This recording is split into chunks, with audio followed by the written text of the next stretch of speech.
диагнозом производственного анонизма. Вы назовите мне творения духовные, материальные за все годы существования Меджлиса в Крыму и качать права народу и власти здесь.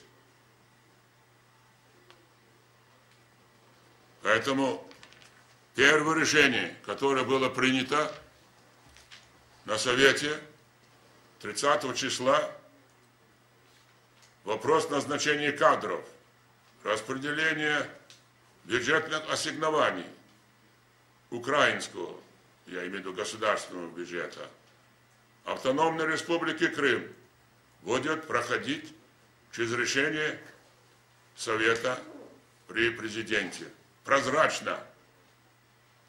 Естественно, совместно определяться с Рескомнацем, а потом будет приниматься решение, на какие объекты, по каким объектам до этого дополнительно решать или нет.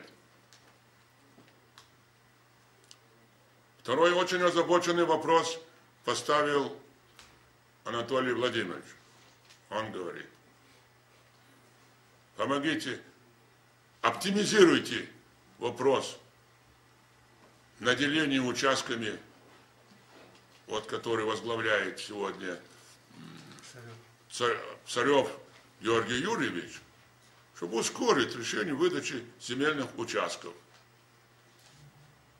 Там тем более работает фирма Сибак, помимо Меджлиса. Она плодотворно сотрудничает с нами еще до этого. И тем более вот с Василием Ивановичем он на ней остановится, скажет, я в конце скажу. Значит, поставили вопрос, и он сам его поддержал, что, конечно, то, что сегодня выделяется финансирование на обустройство депортированных, я имею в виду и крымских татар, армян, болгар, греков, немцев в том числе, это смехотворно. Я, говорит, поддержу на уровне Кабмина и президента.